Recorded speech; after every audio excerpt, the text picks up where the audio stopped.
Hello, hello. Thanks for joining me today. This is Jody Fitzgerald here with the Unleash the Joy video interview series for dog lovers and dog caregivers. Today, I have Marra Mensink here. I'm so excited that you have joined me. She has Wolf Holla, um, is her name of her business, her dog training that she does. And and she also, Marra, is very experienced with dogs and has offers some great ways that you can work with dogs and learn how to have a better life with them. She has a Sniff Forest, which is a Sniffari. I love that. And she does workshops, behavioral guidance, puppy assistance and counseling, and so much more. And I'm really happy that she is also and proud and honored to have a fellow certified family dog mediator with me, and which is just taken us on a whole new level of helping people understand dogs. And I thank you so much for joining me, Marra, and welcome. Thank you for having me. Happy to be here. Very Yeah. nice to be here. Yeah, very excited. So yeah, and as you said, I'm very excited to share my story, and I love being a family dog mediator with you. So yeah, very good. It's been a wonderful journey. I've since the family dog mediation is fairly new. You have got quite an interesting background leading up to this and with dogs, and I'd love to hear how you got here. Well, originally I was in front of the classroom. I was teaching high school kids, and well, dogs were a side job. I did it on the side, and well, with the passing of the time, dogs got more and more of my attention, and yeah, I just sort of grew into doing stuff with dogs more, and so that's how I actually turned it into my job. Uh, I was always I've always been very moved by animals and dogs in particular because I grew up with dogs and. Because of my childhood, I quite early in my childhood, I found out, okay, dogs are animals with feelings and thoughts, and uh,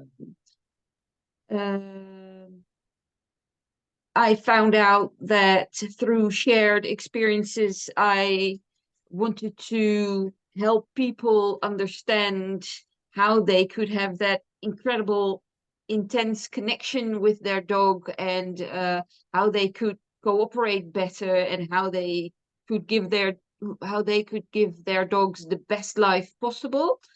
And yeah, so I sort of switched from being in front of the classroom. Well, I'm still in front of the classroom because I still teach, but the content of my teaching sort of changed because I went from teaching high school kids to teaching, well, all dog lovers and caregivers. And so the content changed to all things dog related, really. Yeah. You brought, yes, that's really a wonderful gift to be able to bring, is all your education, your years of teaching, of educating, and because this is a lot of education for sure. And you have found some great ways to help people Yeah. um to Yeah, because understand. that's sort of the core business of what I do, or maybe you should say a specialty or my niche. Uh, that's actually teaching people all the whys behind their dog. Why is their dog behaving in a certain way? Why is their dog portraying big feelings, or why is their dog not doing as told, or why is their dog, and I teach people the big whys, and we do that through workshops, and in which they get all sorts of theory behind the behavior. And then, of course, we also practice stuff, and we practice techniques and methods, which are all cruelty free.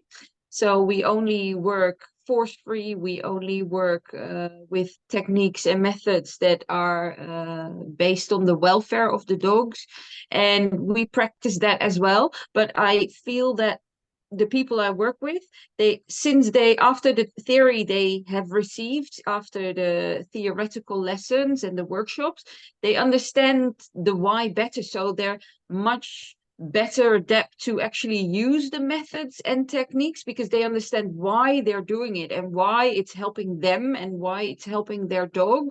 So it's much easier for them, and it's much easier to actually sustain those methods and actually use those techniques better, because if people don't understand the why and just start with the how and just start training and have no idea what they're actually doing, it's much harder on them, and it's they quit much faster, really. It's amazing how when people understand the why, Yes. when you understand the why, it really changes everything and can make everything it be so much more clearer to the why the behavior is happening. And right, it's like a huge light bulb going on. And I've seen it, like, even again recently, some people that that I'm working with, yeah, they understand the why, and all of a sudden, like, wow, no, yeah, this makes so much sense, and it becomes practical, and it makes it even so much simpler.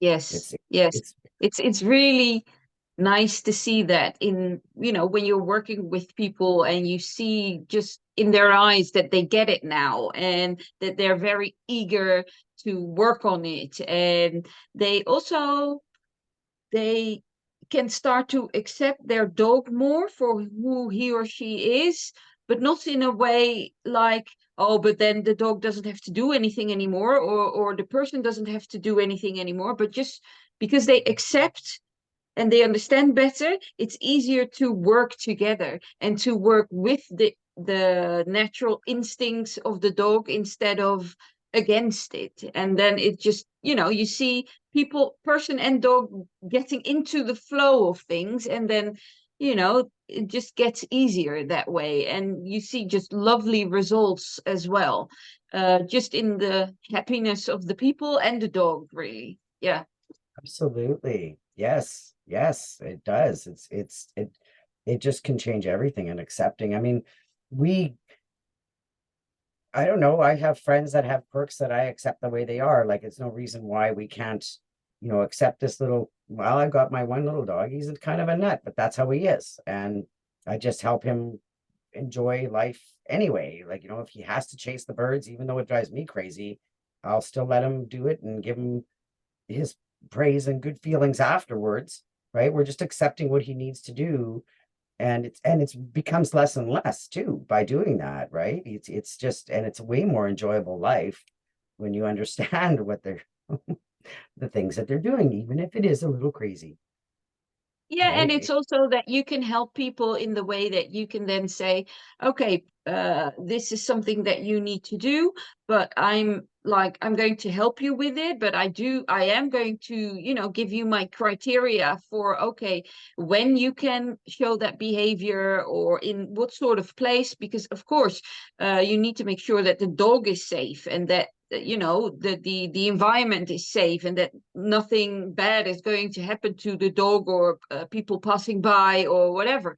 And just make sure that all their feelings are met. No, not their feelings, but their needs are being met. And when their needs are being met, then it's also easier for them to do something that you ask of them. So you get this nice interaction between the dog and the person, just, giving and taking, like what a cooperation should be.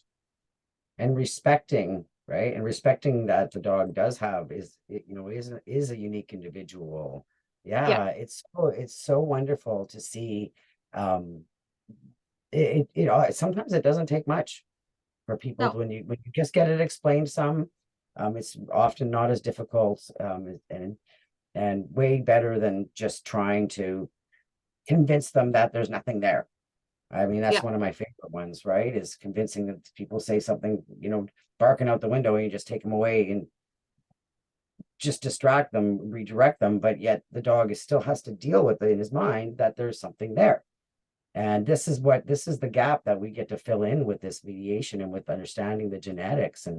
And the other favorite thing, of course, I'm sitting here waiting to not bring it up too soon, but I love your Sniffari, because we Yeah. know that in Manitoba, I'm not getting a real glare here, I'm sorry. And where I am in Manitoba, Sniff Spot has really taken off. And I love the idea of what it offers, but I feel like what you have created at your place, and that has to do with very lucky you and impressive that you have a wonderful husband, right, who has helped you with this. Yeah. And I yeah, have an please tell us incredible about husband who supports it. me all the way till the moon and back and even further. So yes, no, I'm very happy with my husband because he's, the backbone of the company, so almost. He does all the stuff that I'm not able to do myself. So yes, I love him very much. So Pepijn, thank you very much. That's my husband's name, Pepijn. Thank you, thank But yes. yeah, I've got the Sniffari woods, and it's just a privately owned piece of land, forest actually, and it's all fenced in. And what we do there is we've created all these paths to walk for the dogs and the people, and throughout the entire forest, every morning before guests arrive, we make sure that there are all different types of scent trails throughout the woods, and at the beginning, middle, end of those scent trails, there are all these tiny treats to find for the dogs. And of course, we also have obstacles and different materials. So all the senses of the dog are being stimulated, but the main focus is the nose. So the main focus is on actually sniffing, finding the scent trails, and going over them and finding the little treats, of course. But as I said, we also have these army nets, and we have tunnels, and we have baskets with hay and straw and things to climb up on and things to climb underneath. And that's what we've got. That's what we have too. And of course, my husband helped build all those things because we do everything ourselves. And then yeah, people come there and they just they get into this safe space, into this safe area, and they unleash their dog, and they just follow their dog. And it sometimes I have the privilege to actually be there as well, and so I can guide the people and help the people, and then we can look at their dog together and see what their dog is doing and what type of behavior he or she is showing. Um, and that's just awesome. That's just one of the parts of my job that I love best. And of course, we get to talking about their dog as well, and then they can ask me questions about what problems they might be facing with their dog during regular life or regular walks. And during that hour, we can then discuss small problems. Of course I can't do an entire behavior consult, but we can discuss small problems, and I can give them tips and advice. And in the meantime, we just observe the dog, and the dog can make his or her own decisions, because he or she can just follow all the scent trails that he or she wants to follow, can go back again 10 times if he or she wants to. uh Yeah, and yeah, I could. it Oh, just it sounds makes like them. it'd be such a heaven for a dog. Yeah, sorry to interrupt, but yeah, every time you No, talk it's about okay. I'm what I just know. very excited to talk about it as well. So it just makes the dog very mentally fulfilled. And people come to the Sniffari Woods for like 60 minutes, sometimes shorter, of course, because then their dog is already fulfilled and tired. And then we have to stop sooner, of course, because it's really challenging when they have such a big piece of forest and they can just use their nose uninterrupted, and the people just follow the dog, and they have to make all these decisions and the dog, and it's just they're always tired. I always get pictures afterwards from people. No, well, not always, but a lot of the times I get pictures afterwards from the people with sleeping dogs. He slept all day. She slept all day. He's still sleeping. Very nice. You know, it's so satisfying. How's that word? It's so satisfying for them. I'm always encouraging sniffing, like always, always, always. And it's just all the good hormones and everything that are endorphins and all the good things are released when they do that. And they're made for it. The nose is made to, right? It blows out and in at the same time. Like it's so amazing. You know, and you hear the odd person say their dog doesn't use their nose until they get into something like that kind of thing, just wakes it up, right? I can't imagine how wonderful, you know, all their fears can go away, right? They forget that they're somewhere new. Even that stress of, I mean, I could see it being overwhelming. Even my toy box can be overwhelming for some dogs, right? Like too much to choose from. And I can see when that happens. But when you're doing that stuff, they just forget it all that stress. You can actually just see it, right? Like you can just see it Yeah. come out of them. Like, oh, this is heaven.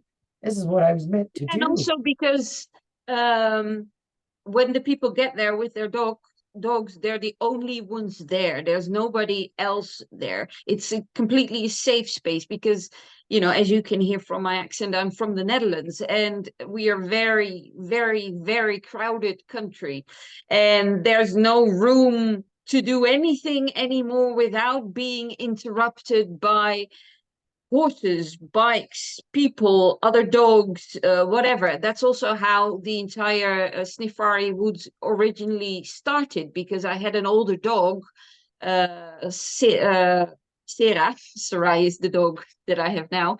But Sera, I had an older dog, and we always used to go trekking for herbs like Okay. cinnamon and mint and stuff like that. We did that in the woods. And first, I started with her in a group, but she got older. She didn't want to wait her turn anymore. It got too crowded with other dogs. And, you know, instead of being positively fulfilled, it was getting stressful for her. So I decided, okay, well, I don't need the group. I mean, I can do it with her myself. So I went into the woods, of course. But doing it in the woods meant that sometimes, or quite often, I had put away Yeah. Well, you'd the run into other. herbs. Yeah, and Okay. then other people walked through, or other dogs came to interfere. So it was very frustrating. So then I got the opportunity to buy my own forest, and I just fenced it off, fenced it in, and I started doing it there with her. And but she got older and older, and I was like, but why does she still need to look for the herbs first before she can get treats? So I just threw all the herbs overboard, and I just started making scent trails from all the treats and all the smells that she particularly liked, and went from there. And it was a big hit for her. And then people started asking me, okay, but I know you have a piece of, can I come too? Or what are you doing there? Can I come too? And that's how it got started, really, the Sniffari Woods. Yeah. And now people from all over the Netherlands are coming because we're the only ones. It's the only Sniffari wood forest in the Netherlands of this size as well, and with our concept. So, yeah. Very unique. I just, you know, like I said, I absolutely love it. When you first told me about it, I thought, oh my goodness, because yeah, you know, having your husband's, because he's got education in that too, right? Working with scent dogs or something, didn't you Yeah, say? he has got his trekking diplomas, degrees. He can track wildlife and tracks and footprints of all types of animals. Yeah, I'm the lazy one. I do the dogs and the wolves. I can do wolf tracking, but my husband knows all the other animals too.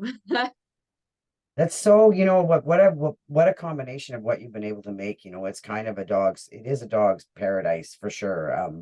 Me trying to make my sniff spot here. It's really I love it.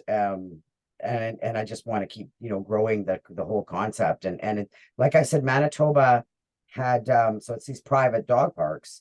There was two, because I was one of the first, and that was, I think, like almost 3 years ago. This is close to my third summer, I think. I do believe, because I started doing it right away when I first, not long after I heard of it. Anyways, there was two of them, and then now all of a sudden there's like six. Okay. Yeah, this spring there's a bunch opening up. So the concept of these private parks where your dog can go and off leash, and I can never express enough what it must be like for a dog that does never get off leash, to be able to have that freedom, like to choose where they want to go, to choose how long they want to stop and sniff this, or if they want to go pee there. Like, just it's we as humans have no idea, unless we were in jail and then let out or something, right? Like, it's captive and then Yeah, suddenly or being during the Corona period, maybe, because that was that for some people also felt like jail. huge. Yeah. Yeah. That's a great comparison. And being able to do this for dogs. I mean, honestly, I've had people come here and just book the sniff spot, come for an hour, and they said their dogs were completely different dogs all the time. And they booked every second weekend. That was last summer. They said the dog, after the first time, completely different dogs, two of them. That's just like, what a gift to be able to do that, just by letting them to go somewhere. And the Yeah. Sniffari you make me want to go do more of that. Like, leaving trails and stuff, but everybody's so different, and I don't have as large a space. I do know. But it I doesn't matter, even if you've got like a smaller space, because I know for American standards, my forest is tiny. I mean, but for Dutch, yeah, but for Dutch standards, it's huge. So, but even though when you have a small space, you can just sort of set two different scent trails which are crossing each other, for example, because then they can still do it, only on a smaller scale. But and you can each time they come, because I know from the bookings who are coming, whether they are new, whether they are regular guests. If I've got regular guests, I always get updates from people, and so I know what they like, what they don't like. Some don't like the fish, some very much. So I also take into account in the early morning with what I'm going to set out that day, with knowing what dogs are coming. So that's something you can do as well. Yeah, I always, what I do, and it's interesting because I have a lot of agility equipment, and so the idea is enrichment and confidence building, and that's something I've been working on for years. I've really, as much like I have and do compete a bit with one dog for agility, but it's all right now. It's all about confidence building, and like, just even the tunnel, right? Like, some dogs get through the tunnel and they're just like, whoa, like, what happened? And it just does something to their confidence, and you can see them boost. Yes, I do. And because some people want to come and do like more parkour stuff, Mhm. which I don't know a ton about, but I just know it's getting on things more. So I have some obstacles, and other people just want to come and throw the ball. So I try and take things out of the way. So, and if they want more jumps and obstacles out, so I definitely tailoring um is nice. And I always, like I said, I have a huge toy box. The toy box, and I've been collecting all winter long. I've been getting, so it's full, and there's lots of fun stuff. And that's a great way, because I think play is so important too. Yes. Play is a big priority to me, and so that's all kind of in there. But the Sniffari, I haven't worked with scent work. I'll have to maybe talk to you a bit more to do. I do scatter feeding. Like, Mhm. I do scatter feeding. I actually had a client do it with his dog, and he's like, oh yeah, boy, he kept going back, and he was kept going back and circling for about half an hour and stuff. And I'm like, yeah. And he's like, he was so tired. I said, it's better than going for a walk, right? Yeah, He just threw out a handful of his food to make it more exciting. And so, yeah, yeah, like getting, just last Saturday, I believe. I got an update from a client who sent me a picture uh, of her dog with his nose in a basket with hay, and the text was, "What's in this basket? I need to have it. Where do I buy it? My dog can't get enough." And it was duck. It was. Uh, Sorry, my dog wants to come in. One oh, I sec. can't even hear him. It's okay.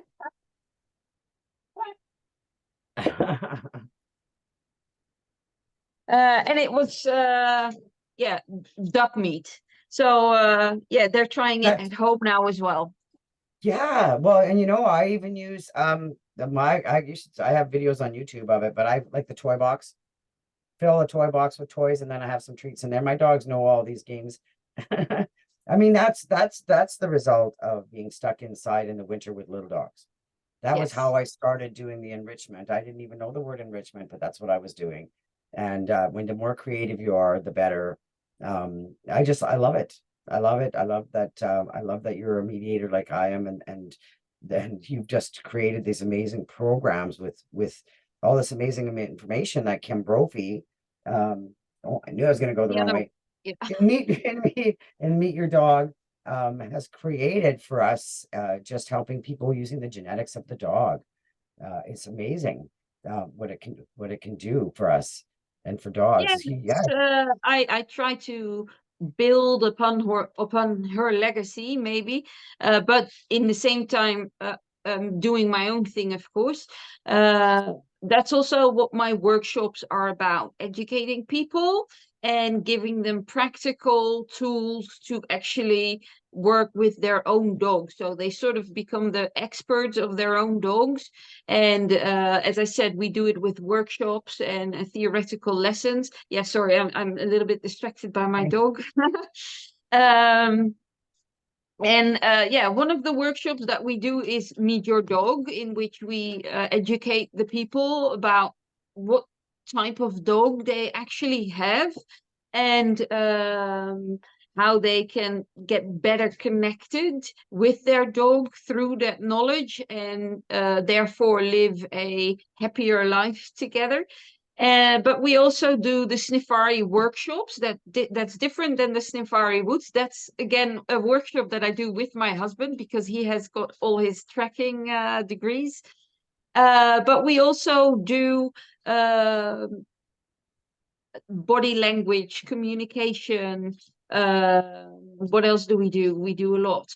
yeah, Um, puppies. You do a lot of yep, stuff too. Specific behavior help too. I mean, that's yep. it. A lot of it all just kind of fits into what we're doing, right? With help. It's amazing. I think you're doing awesome there. You sound like you're very busy too. Your Sniffari is a big Yes. hit. Yeah, we're very lucky. We are very busy. Sometimes that's not a good thing for people because they have to wait a bit before I can get to work with them.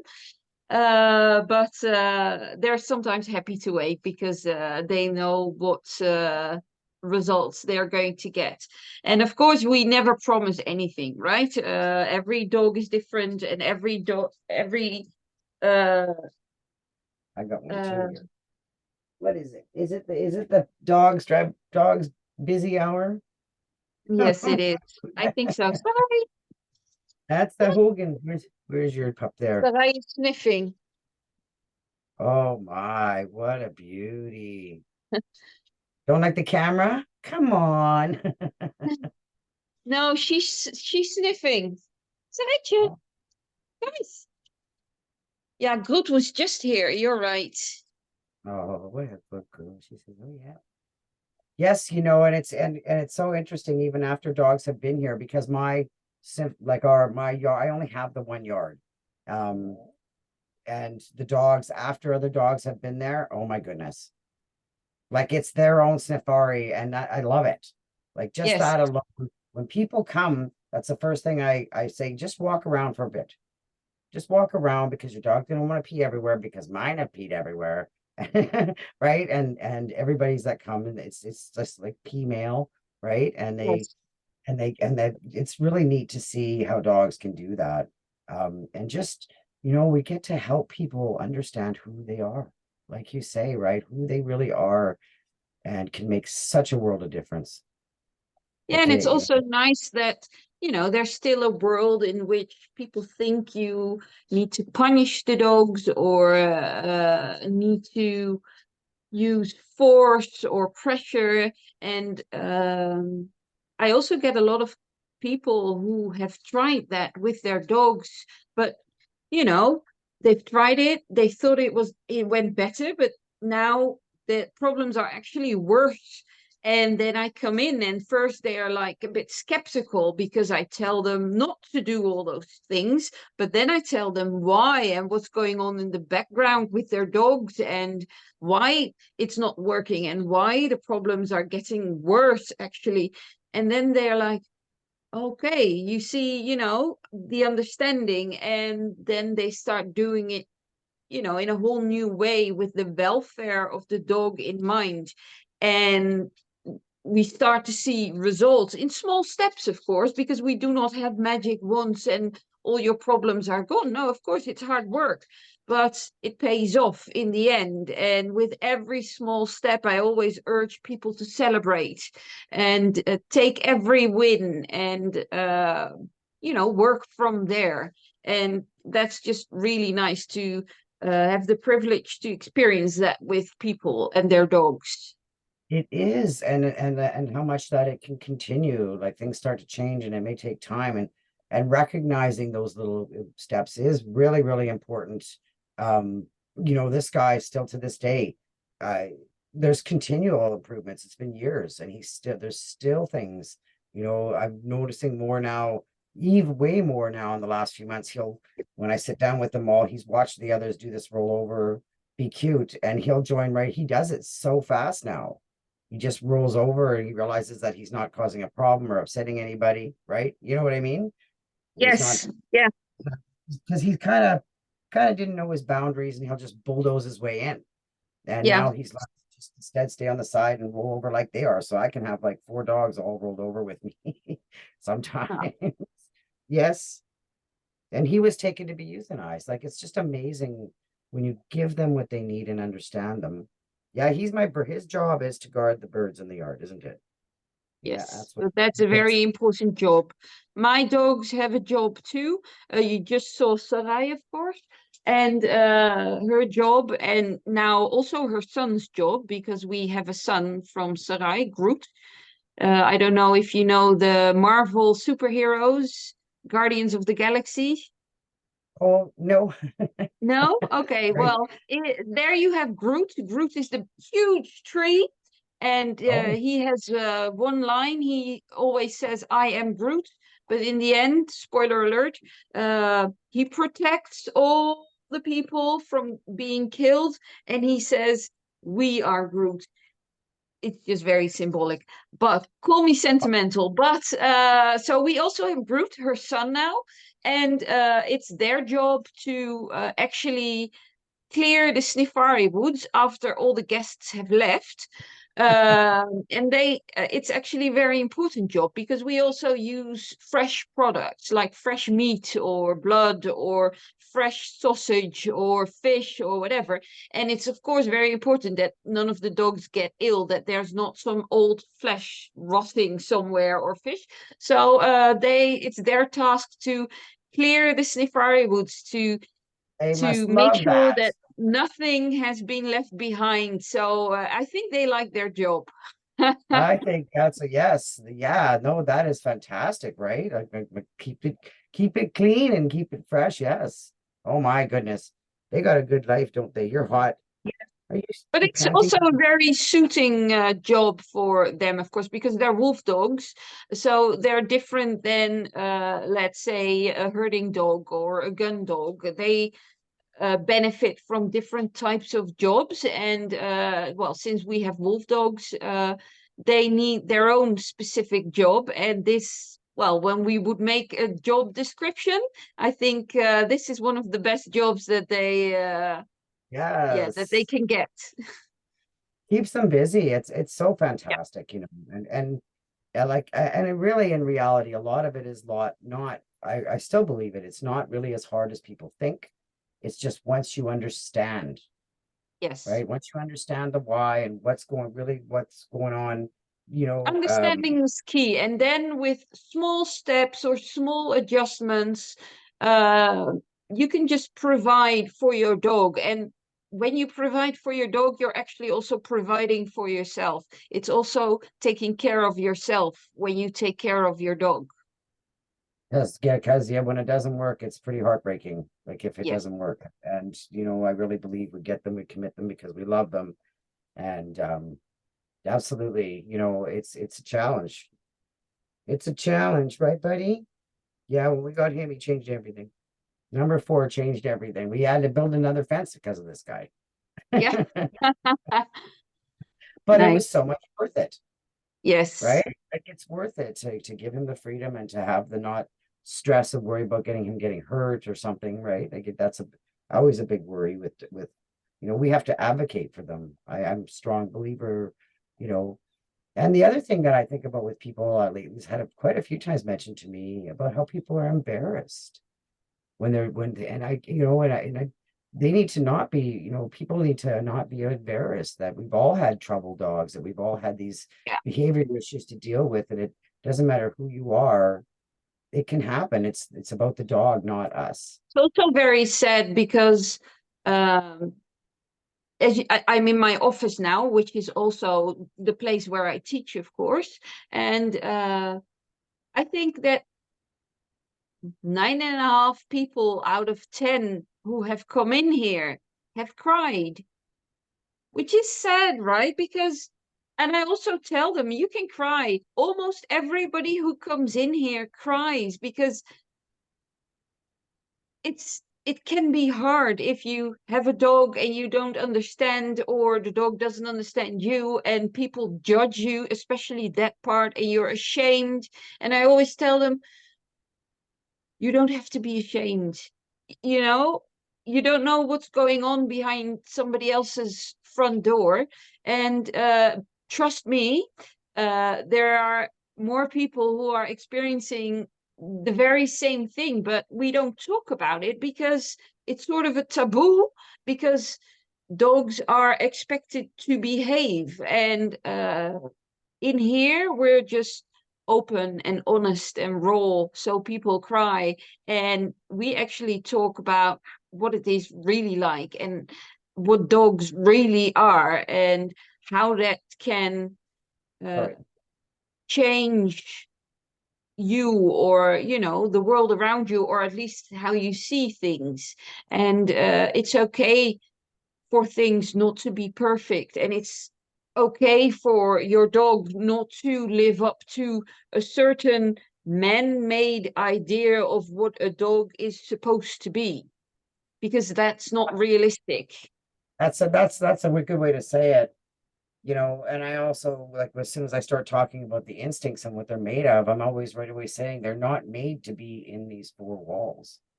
Like they're not made to, those genetics are not made for that. We've played with the genetics.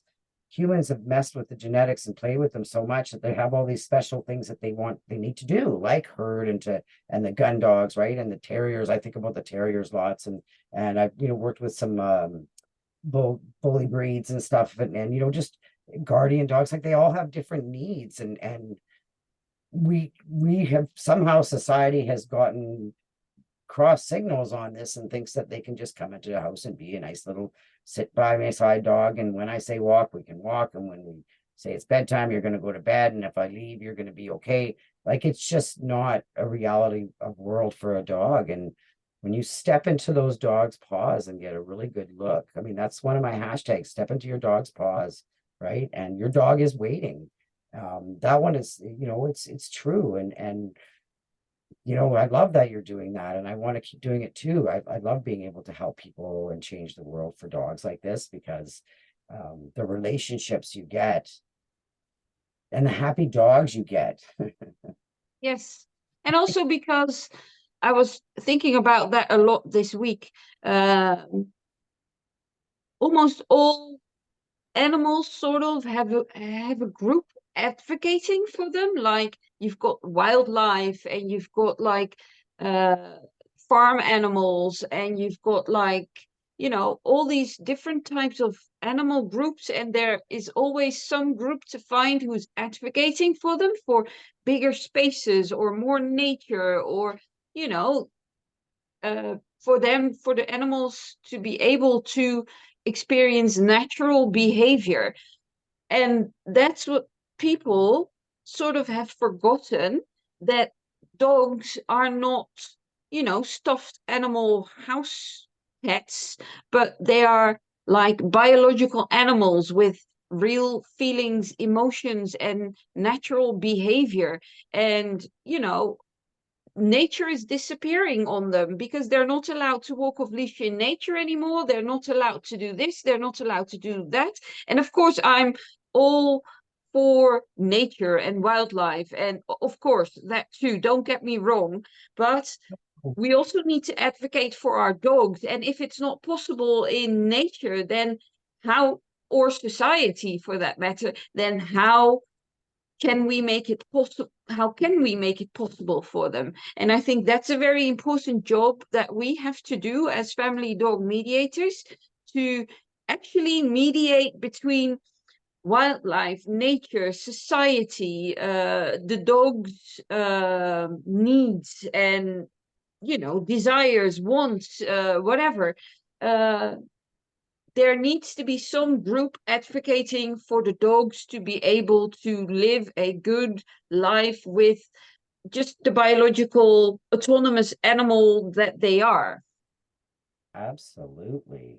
Absolutely. That makes so much sense. It really does. Like it's true that we don't yeah, we got lots of wildlife. I mean, as far as I'm concerned, there's not enough advocating in some areas to do with that stuff too.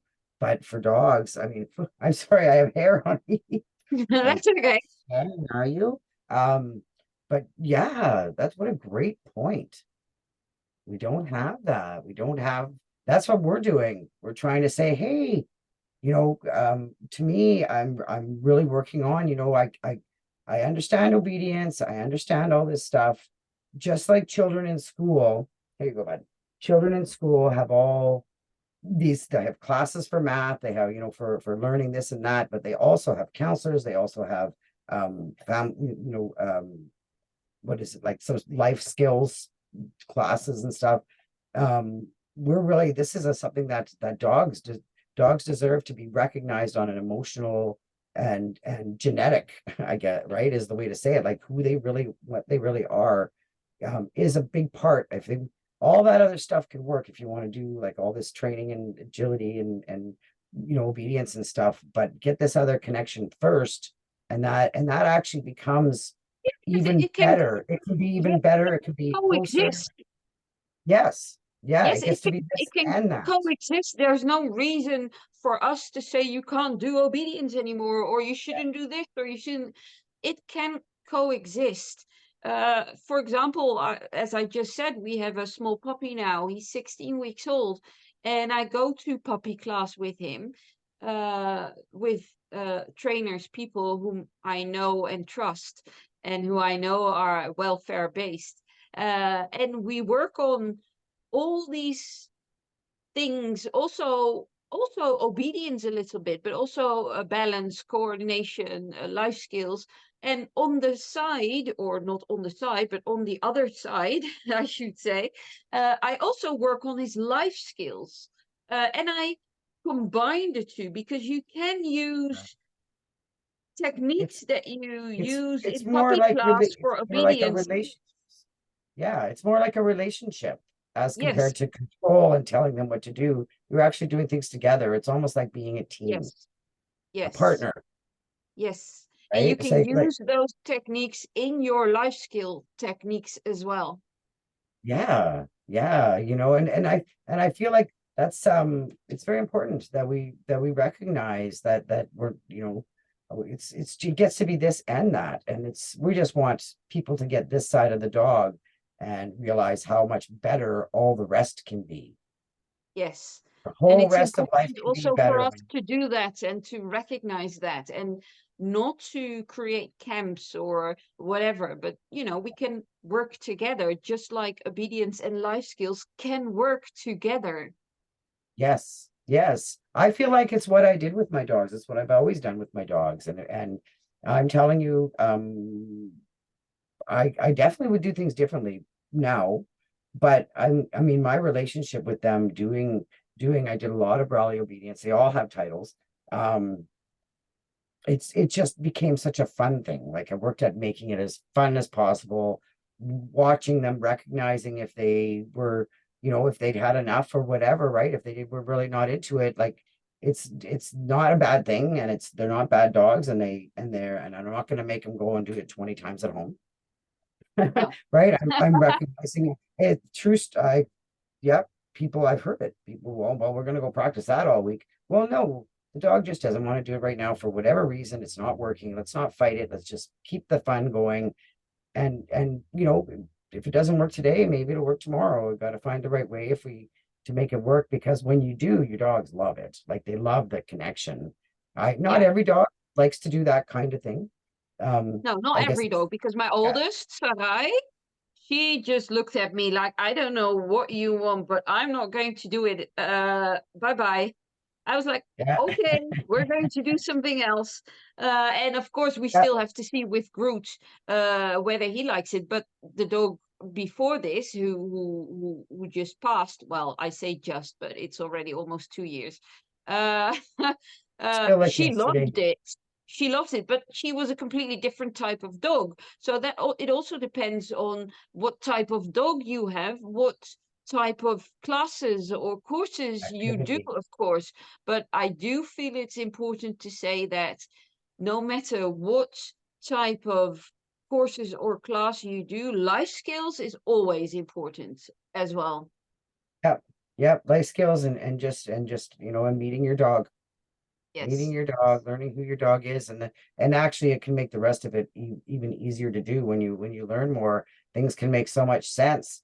Oh, that's why my dog is really noticing this or something, right? Like, and I love what you said. Hey, Ginger, yeah, she would look at me sometimes. She'd look at me and go, I ain't doing this anymore. No, Especially in the no beginning of way. it. It was a lot of sits, and so I've kind of changed my feelings on asking a dog to do that so many times. But she would just look at me once, and she just like that. Mm-mm. She'd give me that look, I'm done. And I'd be like, okay, good job. We're done for now, right? And just go. I just don't think, I think we need to just respect them and give them the boundaries that they need, because they get off day, right? They have bad days just like you or I do too. So there's a million Yes. things to consider when you start really recognizing and realizing that they are unique individuals. And like these traits are quite impressive. Like when you learn their genetics, it's very Yes. impressive, right? And their dedication that has been genetically baked in for some things. It's just Yes. it's I And think then it's when very you look at the whole picture, of course, I mean, it's not just the genetics, but the entire picture that we talk about and teach when I mean, you too, I believe, when we teach about the legs of dogs, the learning, the environment, the genetics, and, the individual self. If you look at the whole pictures, then you also realize that no dog is the same. And, that genetics is important and you should take it into consideration and, uh, yeah. uh, but never only just look at genetics, because then again you get that No, entire nature versus nurture debacle. uh, where you get rigid and say either or, but it's never either or. Life is never either or. Life is never black or white. It's full of color, and once we realize that and we accept all the colors, then you see much brighter things. I yeah. like how I put that. It just, That's very well said. That's very well said. Yes. Well, I tend to jump to the self first, right? I see the self, I see what's going on, I see how the dog is, it's just kind of like screaming at me. It's very the learning environment, genetics and self is to me the science that gave me, because I have my nursing background. Oh, here's another one. He just jumped on my lap. That was pretty fast. No, you got on tongue. That's my Herbie. This is my Italian Greyhound disguised as a Jack Russell. Yeah.